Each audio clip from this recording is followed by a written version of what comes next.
Ayyuhal muslimun wal muslimat wa rahmatullahi wa barakatuh. Alhamdulillah, alhamdulillahilladzi hadana li hadza wa ma kunna linahtadiya laula an hadanallah. May yahdihillahu fala mudilla lahu wa may yudlil fala hadiyalah.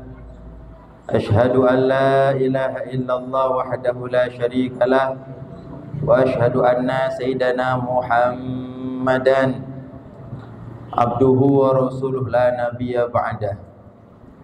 Allahumma salli wa sallim wa taraham wa tahannan wa takarram wa ta'azam ala sayyidina wa imamina wa qudwatina wa maulana Muhammad Al-Fatih lima ughliq wal khatim lima sabaq nasil haq bil haq wal hadi ila siratikal mustaqim sallallahu alaihi wa ala alihi wa ashabihi haqqa qadrihi wa miqdaril azim. Subhanaka la ilma lana illa ma 'allamtana innaka antal alimul hakim. Rabbi shrah li sadri wa yassir li amri wahlul 'uqdatam min lisani yafqahu qawli. Syadi lisani wahdi qalbi bijahin Nabi sallallahu alaihi wasallam ya arhamar rahimin. Amma ba'd. Yang saya hormati Sahibul Hajah A'dani, dan juga yang saya hormati pengurus Yayasan Asy-Syifa wal Mahmudiyah Pak Haji Pepen, dan juga yang saya hormati bapaknya ada nih, siapa namanya, Pak Haji Heri, dan juga yang saya hormati Pak Haji Anas. Mudah-mudahan beliau-beliau semuanya mendapatkan limpahan karunia dari Allah Subhanahu wa taala, disehatkan badannya, dipanjangkan usianya, dimudahkan segala usahanya, dan Allah Subhanahu wa taala selalu limpahkan hidayah, riayah dan barakah kepada beliau-beliau dan keluarga beliau, amin ya rabbal alamin. Dan juga para saudara-saudari Al-Faqir yang sama-sama duduk di sini, tidak lain tidak bukan dengan satu tujuan, yakni menjalankan perintah Allah, menjalankan sunnah baginda Nabi Muhammad sallallahu alaihi wasallam. Ya, salah satunya yaitu kita menjalin menyambung tali persaudaraan sebagaimana baginda Nabi Muhammad sallallahu alaihi wasallam bersabda dalam satu hadis yang diriwayatkan oleh Imam Muslim, qala Rasulullah sallallahu alaihi wasallam, man ahabba ayyubsata fi rizqihi wa yunsa'a fi ajalihi falyasil rahimahu. Siapa-siapa yang ingin diluaskan rizkinya. Di sini rizki itu maknanya sangat luas. Jangan kita batasi rizki hanya materi saja. Ya, rizki yang paling kita harapkan, rizki yang paling kita inginkan, bahkan tujuan kita hidup, yaitu rizki satu ini, yaitu kita mendapatkan hidayah dari Allah Subhanahu wa taala, sehingga apabila kehidupan kita dipenuhi dengan hidayah, riayah dari Allah Subhanahu wa taala, kita semua akan mendapatkan nikmat yang agung, yaitu nikmat husnul khatimah. Alhamdulillah kita dikumpulkan bersama di majlis yang penuh barakah ini. Alhamdulillah kita kedatangan dzurriyyatun Nabi Muhammad sallallahu alaihi wasallam, cucu baginda Nabi Muhammad sallallahu alaihi wasallam, yang mana sebagai satu penghormatan buat kita semuanya, mudah-mudahan daripada majlis yang penuh barakah ini, dengan barakah kedatangan beliau dan para muallimin dan para ustadz dan para sesepuh, apapun yang kita hajatkan dunia akhir kita digabul oleh Allah Subhanahu wa taala. Kita semua kelak dijemput oleh baginda Nabi Muhammad sallallahu alaihi wasallam dan dimasukkan surga oleh Allah Subhanahu wa taala di surga firdausnya. Amin ya rabbal alamin. Dari salah satu niat Sahibul Hajah, alhamdulillah Allah Subhanahu wa taala memberikan satu karunia dari Allah Subhanahu wa taala kepada sahibul hajah bisa membuka satu usaha. Mudah-mudahan usaha ini Allah Subhanahu wa taala lancarkan, Allah taala mudahkan, dan mudah-mudahan ya usaha ini menjadikan sebab sahibul hajah dan seluruh yang berkaitan dengan usaha ini dari pekerja-pekerjanya dan seterusnya sebagai bekal menuju keridhaan Allah Subhanahu wa taala.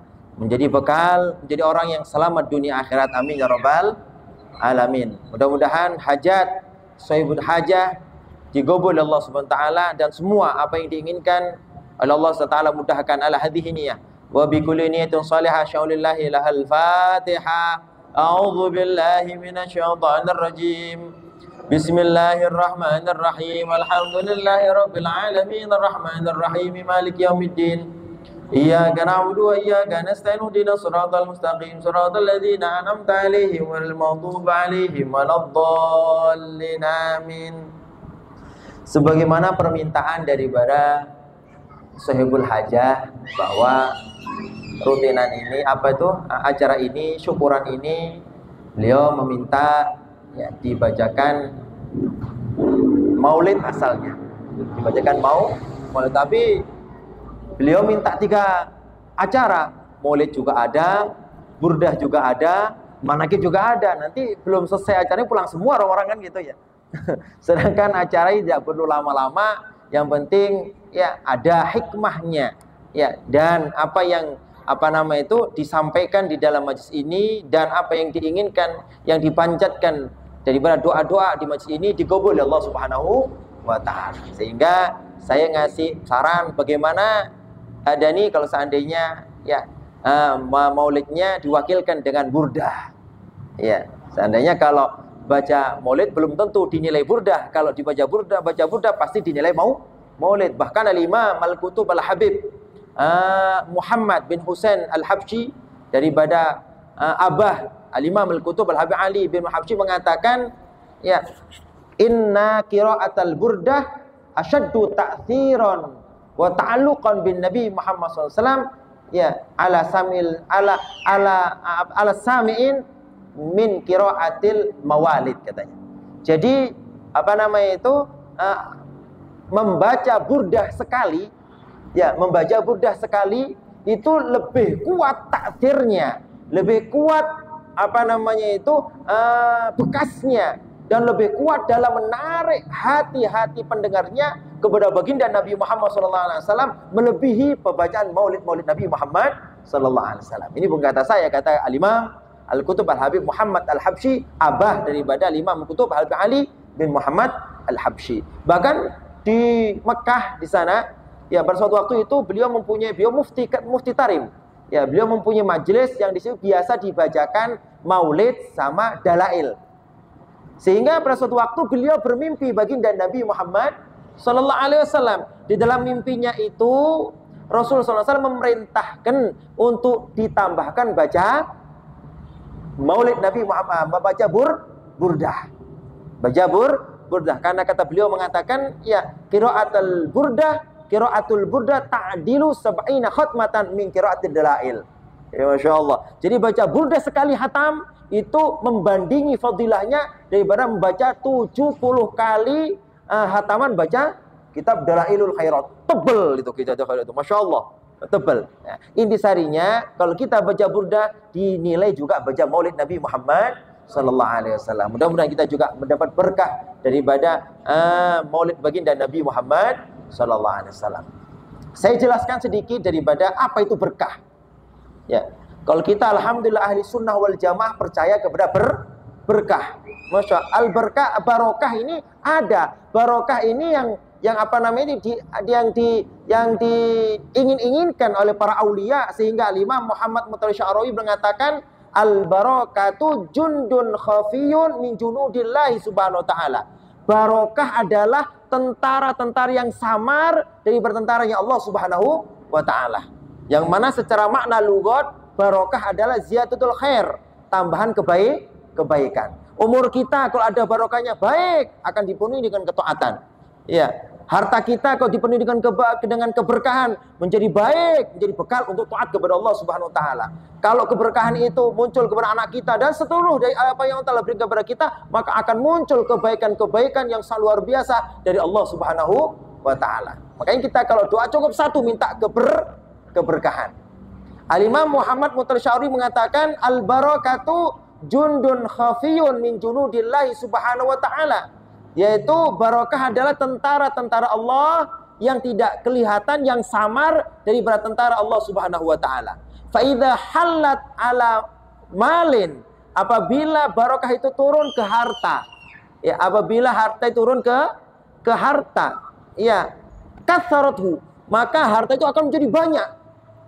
Ya, fa idza halat ala umrin, apabila harta barakah itu turun kepada umur, ammaratu bitta'ah, maka umurnya akan penuh dengan ketaatan kepada Allah Subhanahu wa taala. Idza halat ala auladin, apabila barakah turun kepada anak, aslahathum, akan menjadi jadikan anak kita soleh-solehah. Lah keberkahan ini tidak mungkin kita bisa dapat kecuali di sisi orang-orang yang soleh. Ya, keberkahan ini tidak mungkin kita dapat kecuali di sisi orang soleh. Sebagaimana maha guru saya menjelaskan bahwa apabila kita ingin ilmu, harus kita hadir majlis ilmu. Kalau kita ingin barokah, harus kita getol mendekat kepada orang yang soleh. Ya, kalau kita ingin futuh, dibukakan segala kebaikan, maka kita bersihkan hati-hati kita. Ya, jadi salah satu daripada makna barokah yaitu apa?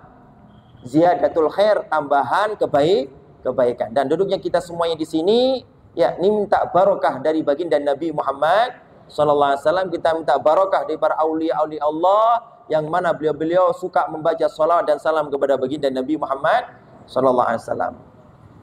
Kalau orang-orang ahli sunnah wal jamaah percaya barokah, ya, bahkan Nabi sallallahu alaihi wasallam itu mengambil barokah di Al-Qur'an.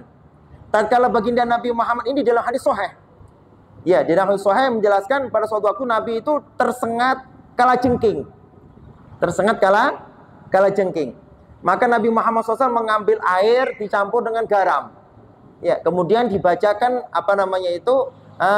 suratul Ikhlas, dibacakan Falak sama An-Nas. Ya, ini beliau berdoa, ya Allah bibarakatil Quran isfi maradi. Ya Allah dengan barokah Quran sembuhkan sakit. Bagi Nabi Muhammad SAW itu ngambil barokah daripada Al-Quran. Bahkan Sayyidina Ya'qub, beliau itu buta selama 70 tahun. Sayyidina Ya'qub ini adalah abah daripada Sayyidina Yusuf, ya, yang mempunyai anak 12. Yang Sayyidina Yusuf itu berpisah sama ayahnya 70 tahun. Saking sering nangisnya sampai matanya itu buta. Ya, di dalam Al-Quran dijelaskan, ya, Sayyidina Ya'qub bisa melihat lagi selama 70 tahun tidak bisa melihat dengan sebab mencium bajunya Nabi Yusuf. Ini keberkahan lewat baju. Kata Sayyidina Yusuf, ya, idhabu bihi, ya, wa alqauhu ila wajhi abi, ya, ya'ti basira, itu kalau nggak salah itu, ya. Ya, pergilah kamu dengan gomisku ini, ya, dan berikan kepada bapakku biar beliau usapkan di mukanya, pasti beliau akan lihat seperti semula. Berkah berkah bajunya Sayyidina Yusuf, maka Sayyidina Ya'qub yang selama 70 tahun bisa melihat kembali. Ini barokah. Bahkan Imam Syafi'i mempunyai mempunyai murid namanya Imam Ahmad bin Hanbal. Pada suatu waktu Imam Syafi'i ini bermimpi baginda Nabi Muhammad sallallahu alaihi wasallam. Ya, ini sebelum saya menjelaskan seterusnya, kita biar tahu makna barokah. Apa sih baca maulid itu? Ya, cari barokah. Apa sih ngaji itu? Cari barokah. Apa sih baca manaqib itu? Cari barokah. Apa intisari barokah? Biar kita tahu semuanya barokah itu apa. Salaman sama kiai biar barokah. Membantu kiai biar barokah. Apa itu barokah? Iya, sebagaimana dijelaskan oleh baginda Nabi Muhammad SAW, al-barokah itu ta'ummu fi kulli khairin. Ya, barokah itu menyeluruh kepada segala kebaikan. Kalau kita mendapatkan kebaikan dalam satu hal, berarti keberkahan yang Allah berikan kepada kita.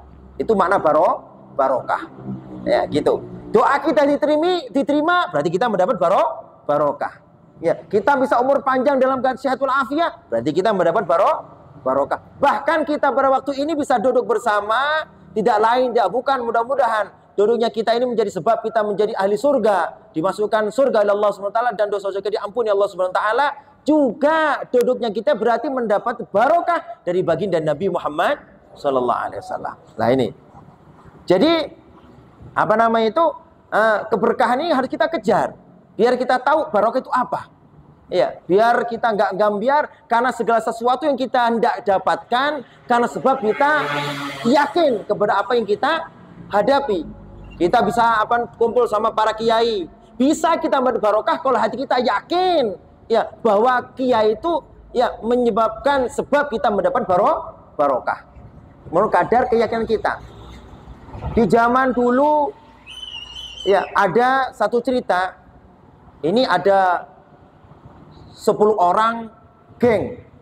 Ya, kalau zaman sekarang geng atau orang berandal lah. Ya, berandal. Kemudian berandal tersebut masih ada kecintaan kepada para ulama ya. Berandal tersebut bertemu kepada Imam Bishr Al-Hafi. Ya, bertemu dengan Imam Bishr Al-Hafi.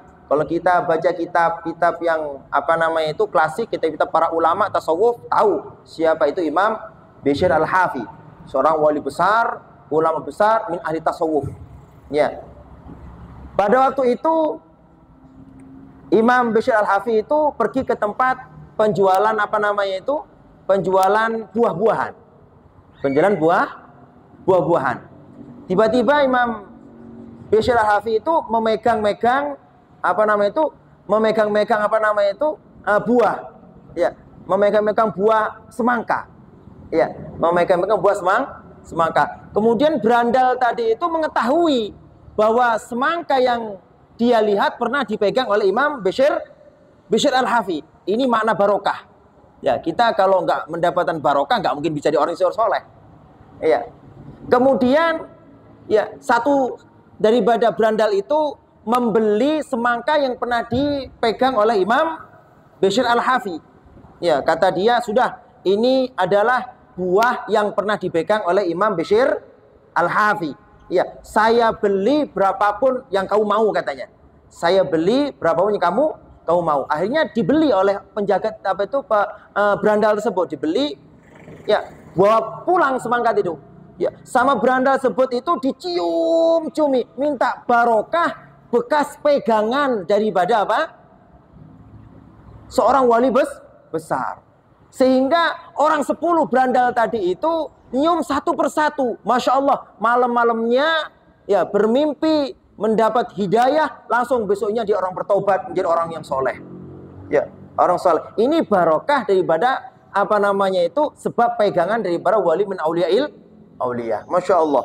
Ya. Dan lain bagainya lain-lain cerita yang sangat banyak tentang masalah barokah. Jadi kita bisa ngaji di sini, kita mendapat barokah dan undangan dari baginda Nabi Muhammad SAW. Mudah-mudahan ya di majlis yang penuh barokah ini kita menjadi orang yang ahli istiqomah sehingga kita ditutup dengan husnul khatimah. Amin ya rabbal alamin. Saya teringat satu hadis yang mana hadis ini pernah sampaikan oleh maha guru saya, Samatul Ustadzul Imam Al-Hafidhil Muslim Kutub Sayyiduna wa Maulana Al-Habib Abdullah bin Abdul Qadir bin Ahmad Bilwagi, yang mana hadis ini tertera dalam kitab Musnad Bazzar dan juga tertera di kitab Mustadrak karangan Imam Hakim At-Tirmidzi, yang diriwayatkan daripada Imam Abu Hurairah radhiyallahu anhu, qala Rasulullah sallallahu alaihi wasallam.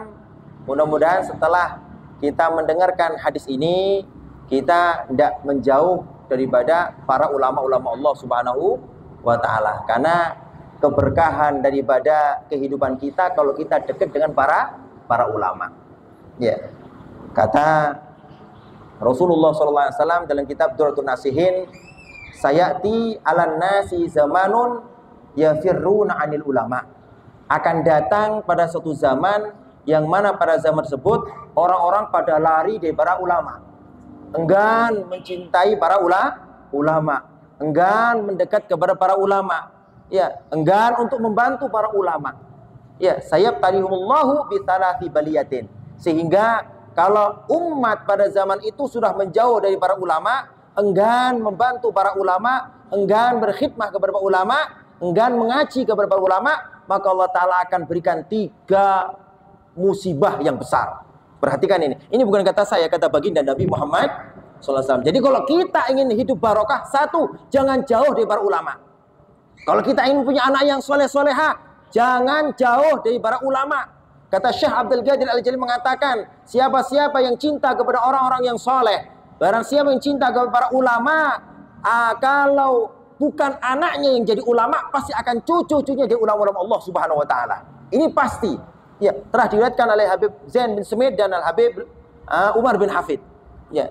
Jadi begitu. Kalau kita ingin mempunyai kehidupan yang barokah, kalau kita ingin mempunyai kehidupan yang bahagia, yang selamat, 1 kuncinya mendekat dan berkhidmah kepada para ulama. Sebagaimana Nabi Muhammad SAW tadi bersabda, ya, akan datang pada suatu zaman yang mana orang-orang pada waktu itu menjauh, cuek daripada ulama. Maka apabila mereka sudah menjauh dari para ulama, enggan mendekat ke belakang ulama, maka mereka akan diberikan 3 bala musibah yang besar. Yang pertama, yarfa'ullahu barakata min kasbihim. Allah Ta'ala akan cabut keberkahan usaha mereka. Walaupun banyak kayak apapun hasil usaha mereka, tidak mungkin barokah, tidak mungkin hartanya menjadikan sebab dia menjadi orang yang ahli surga. Tidak mungkin hartanya menjadi cukup untuk taat kepada Allah Subhanahu wa Ta'ala. Siapapun dia. Ya, walaupun mungkin 1 bulan dapat 1 M, 1 bulan dapat 2 M seperti artis-artis. Tidak mungkin barokah kalau seandainya mereka tidak mendekat kepada para ulama. Sehingga uangnya, hartanya bukan dibuat taat kepada Allah Subhanahu wa Ta'ala, tadi dibuat hura-hura, menjauh, melaksanakan sesuatu yang membuat murka Allah Subhanahu wa Ta'ala. Perhatikan bahwa musibah itu bukan ditabrak mobil saja. Musibah itu bukan bangkrut usahanya saja. Musibah yang paling besar ya yaitu sulitnya kita melaksanakan ibadah kepada Allah Subhanahu wa Ta'ala. Ini perhatikan. Jadi kata Rasulullah SAW, apabila sudah manusia menjauh dari para ulama, maka Allah Ta'ala akan berikan musibah, bala, bencana 3 perkara. Yang pertama, yarfa'ullahu barakata kasbihim. Allah Ta'ala akan angkat dari mereka yaitu keberkahan usaha mereka. Yang kedua, ya Allah Ta'ala akan matikan dia dalam keadaan su'ul khatimah. Ya, Allah Ta'ala matikan dia dalam keadaan tidak membawa iman. Na'udzubillah min dzalik. Yang terakhir, ya dia akan dimasukkan neraka abadal abidin. Na'udzubillah min. Masya Allah. Ini salah satu ancaman dari Rasulullah SAW. Bukan Nabi Muhammad SAW mengancam kita, bukan, agar kita selalu getol ngaji, agar kita selalu getol mendekat kepada para ulama. Karena wasilatul uzma, wasilah kita bisa bertaat kepada Allah Ta'ala, wasilah kita bisa selamat dunia akhirat, wasilah kita bisa sujud kepada Allah Ta'ala, yaitu Nabi Muhammad SAW. Sedangkan Nabi Muhammad SAW sudah meninggalkan pewaris-pewarisnya, itu para ulama. Kalau kita menjauh dari Nabi, kalau kita menjauh dari para ulama, maka jangan berharap untuk mendapatkan kesuksesan, kemuliaan, keselamatan dari Allah Subhanahu wa Ta'ala. Ya. Satu hadis ini mudah-mudahan kita semua mendapat keberkahan daripada hadis Rasulullah SAW. Kita pulang dari majlis ini, dosa kita diampuni Allah Subhanahu wa Ta'ala. Kita pulang dari majlis ini, usaha kita dilancarkan oleh Allah Subhanahu wa Ta'ala. Ya, kita pulang dari majlis ini, mudah-mudahan yang asalnya sulit khusyuk daripada salat, mudah-mudahan diberikan kekhusyuan oleh Allah Subhanahu wa Ta'ala. Yang asalnya sulit untuk taat, mudah-mudahan dimudahkan taat kepada Allah Subhanahu wa Ta'ala. Yang asalnya mungkin kita sulit untuk meninggalkan maksiat, dimudahkan Allah Ta'ala untuk meninggalkan maksiat daripada yang sesuatu yang menyebabkan murka Allah Subhanahu wa Ta'ala turun. Amin ya rabbal alamin. Kata baginda Nabi Muhammad SAW, salasatun fi dzillillahi yauma la dzilla illa dzilluh. 3 orang ini kelak pada hari kiamat akan berada di dalam naungan Allah pada suatu hari yang tidak ada naungan kecuali naungan Allah Subhanahu wa Ta'ala. Nanti tatkala kita sudah dibangkitkan dari kubur, malaikat menggiring kita semuanya di mauqif. Nah, itu padang mahsyar. Yang mana satu dia mengatakan pada tempat itu ya apa nama itu matahari 1 mil. Masya Allah. Ya, kalau kita tidak mendapatkan syafaat baginda Nabi Muhammad SAW, atau mungkin di dunia yang kita sering lalai kepada Allah, atau mungkin di dunia kita sering naudzubillah meninggalkan sholat, malas ngaji, maka tidak mungkin bisa selamat nanti tatkala di mahsyar. Tapi 3 orang ini akan dilindungi oleh Allah Subhanahu wa taala. Ya, kita pulang dari majlis ini, kita mempunyai satu ilmu untuk menjadikan modal keselamatan kita sehingga kita sampai dijemput oleh malaikat Israel. Karena kita hidup bukan untuk bahagia saja, tapi kita hidup bagaimana kita bisa selamat dunia akhirat. Siapa yang pertama kali akan mendapatkan naungan Allah Subhanahu wa taala kelak pada hari kiamat? Ya, yang pertama, alladzi yusolli biqalbin khasyi', yaitu seseorang yang sholat dengan hati yang khusyuk, yaitu seseorang yang sholat dengan hati yang tumakninah. Ya, mungkin selama ini kita belum bisa sholat dalam keadaan khusyuk. Kita mulai sekarang latihan bagaimana khusyuk. Ya, sebagaimana Al-Imam Al-Qutub Al-Habib Abdullah Haddad mendidik kita, mengajari kita bagaimana cara khusyuk. Pertama kali cara bagaimana kita biar khusyuk, yaitu tatkala kita sholat, Allahu Akbar, mulai Allahu Akbar sampai salam, usahakan hati kita mendengarkan apa yang dibaca oleh lisan kita. Itu yang pertama. Ya. Kalau belum bisa begitu, berarti sholat kita belum khusyuk. Sedangkan para ulama mengatakan al-khusyuk ruhus sholat. Khusyuk adalah ruhnya sholat. Sebagai manusia, kalau tidak ada ruhnya, maka akan mati. Ya. Jadi kalau ditanya bagaimana caranya khusyuk, kata Imam Qutb Habibullah Haddad mengatakan awal langkah biar kita khusyuk dalam sholat, yaitu hendaknya hati kita mendengarkan bacaan-bacaan yang dibaca oleh lisan kita. Oleh sebab itu kalau kita sholat harus wajib ucapan kita, suara kita didengar oleh telinga kita. Kalau kita sholat suara kita nggak didengar oleh telinga kita, maka sholat kita nggak sah. Ya, nggak sah. Ya, Allahu Akbar, wajib kita mempendengarkan diri kita kepada apa yang kita ucapkan. Ya, Bismillahirrahmanirrahim, Alhamdulillahirabbil alamin. Harus itu. Untuk apa? Membantu hatinya khusyuk, yaitu mendengarkan apa yang dibaca oleh lisannya. Itu pertama. Kalau sudah mampu begitu, sudah biasa hati mengikuti apa yang dibaca oleh lisan. Kalau sudah mampu, ini bagi orang alim, tatkala lisan mengucapkan dari rukun-rukun qauli, hati mengartikan apa yang diucapkan oleh lisan. Ini yang paling tingginya makom khusyuk. Jadi khusyuk bukan ingat mati, bukan. Khusyuk bukan ingat neraka, bukan. Khusyuk bukan ingat Allah, bukan. Khusyuk yaitu hati kita mengetahui apa yang dibaca oleh lisan dan mengetahui apa yang dikerjakan oleh anggota badan. Itu khusyuk namanya. Ya. Kita sering kan kalau sholat Allahu Akbar, mulai Allahu Akbar, hati kita kemana-mana. Ya. Memang ada di dalam sholat satu iblis yang telah perintahkan untuk menggoda setiap orang sholat, yang mana dia tugasnya mengingatkan sesuatu yang tidak pernah dia ingat sebelum sholat. Makanya itu kalau kita sholat jarang, pasti kita tatkala sholat lupa terhadap apa yang kita kerjakan. Yang kita ingat pasar kita, yang kita ingat sesuatu yang nggak pernah kita bayangkan sebelum masuk sholat. Ini gangguan daripada syaitan. Nah, jadi bagaimana latihannya kita biar khusyuk? Yaitu pertama kali kata Imam Qutb Habibullah Haddad mengatakan, latihan khusyuk yaitu hati kita mendengarkan apa yang diucapkan oleh lisan kita. Kalau kita sudah mampu melaksanakan khusyuk, maka kita masuk kepada hadis baginda Nabi Muhammad SAW. Kelak pada hari kiamat kita ada di naungan Allah pada suatu hari yang tidak ada naungan kecuali naungan Allah Subhanahu wa ta'ala. Ini satu ilmu. Satu ilmu. Yang kedua, alladzi yahduru majalisal ilmi, yaitu seseorang yang getol hadir majlis ilmu. Kata maha guru saya dalam satu hadisnya, qala Rasulullah sallallahu alaihi wasallam, al insanu ithnani, Ini bukan kata saya, kata baginda Nabi Muhammad. Al-insanu isnani. Perhatikan, tancapkan di hati kita. Manusia cuma ada dua, kata Rasulullah SAW. Manusia cuma ada dua, kata Rasulullah SAW. Al-alim wal muta'alim.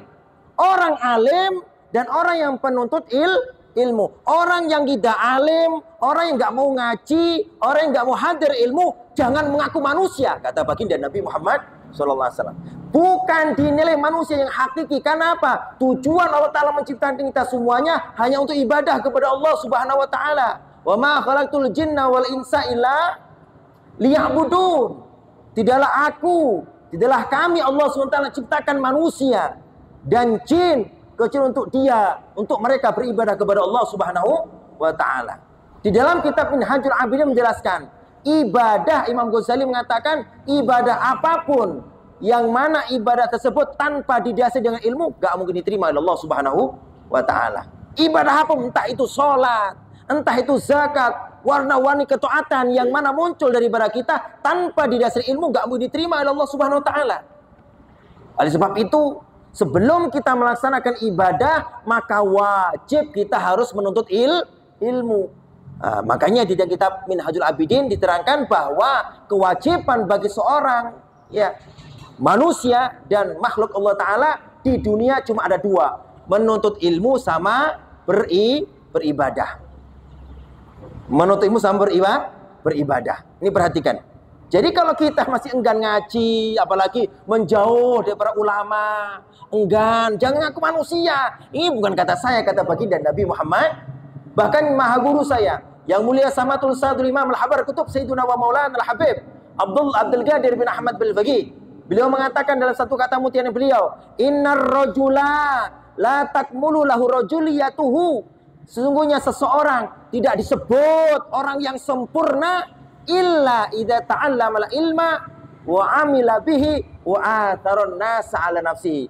Tidak disebut manusia itu manusia hakiki. Tidak disebut manusia yang benar kecuali dia mau menuntut ilmu agama, mau mendekat kepada para ulama dan mengamalkan ilmu yang ia dengar dari para ulama dan mengutamakan orang lain atas dirinya. Semakin kita bertambah cinta kita kepada ilmu, semakin bertambah cinta kita kepada majelis ilmu, maka semakin tinggi pula nilai kita di hadapan Allah Subhanahu wa Ta'ala.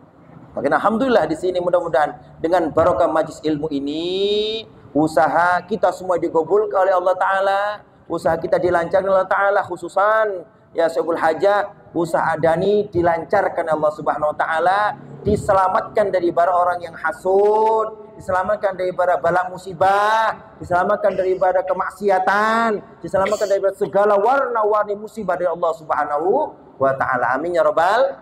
Yang terakhir daripada hadis yang disampaikan oleh maha guru saya tadi, yaitu orang yang kelak pada hari kiamat akan di dalam naungan Allah Subhanahu wa Ta'ala, yaitu al-mukthiru minas sholati wassalami alayya, yaitu seseorang yang getol, yang selalu lisannya basah membaca salawat dan salam kepada baginda Nabi Muhammad SAW. Mudah-mudahan kita semuanya mendapat hidayah dari Allah Subhanahu wa Ta'ala.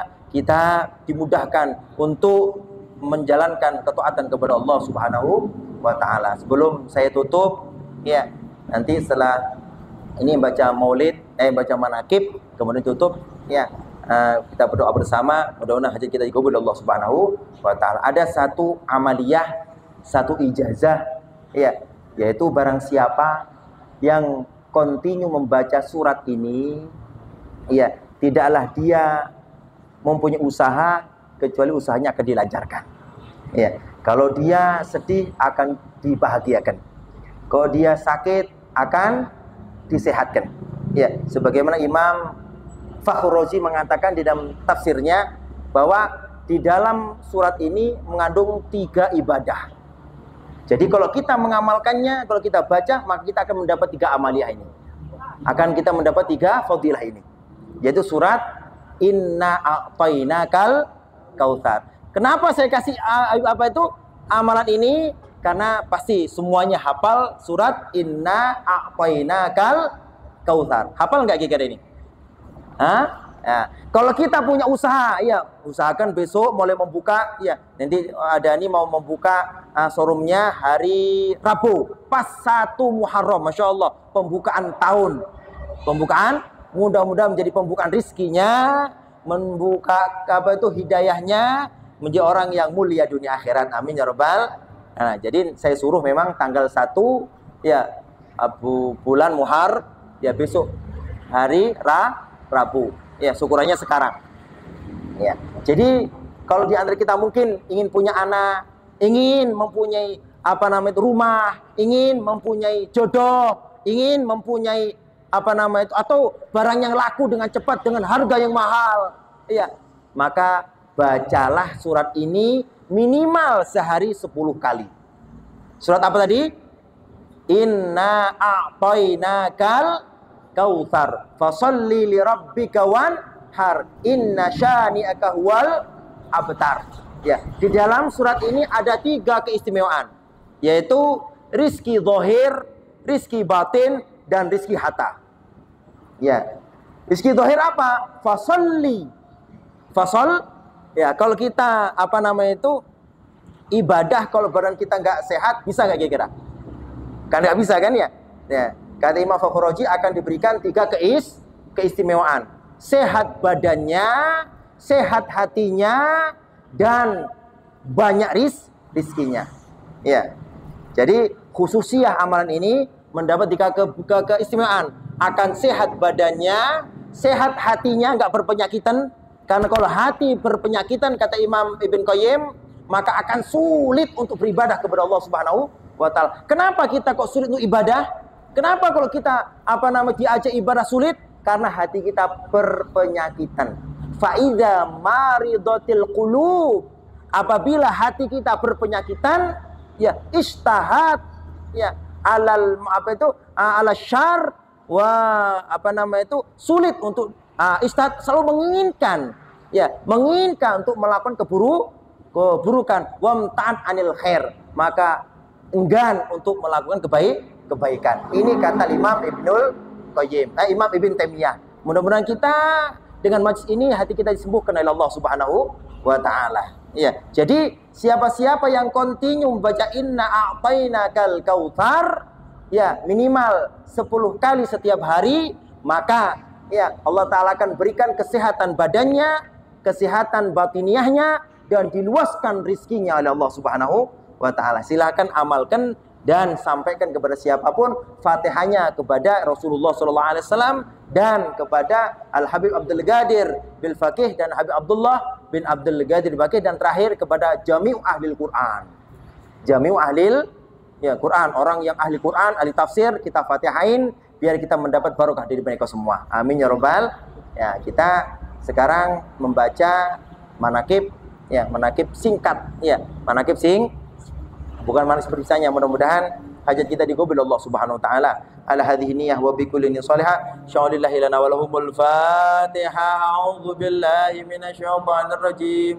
Bismillahirrahmanirrahim. Alhamdulillahi rabbil alamin. Arrahmanir rahim. Maliki yaumiddin. Iyyaka na'budu wa iyyaka nasta'in. Ihdinas siratal mustaqim. Siratal ladzina an'amta 'alaihim ghairil maghdubi 'alaihim waladdallin. Amin. Alamin rahman.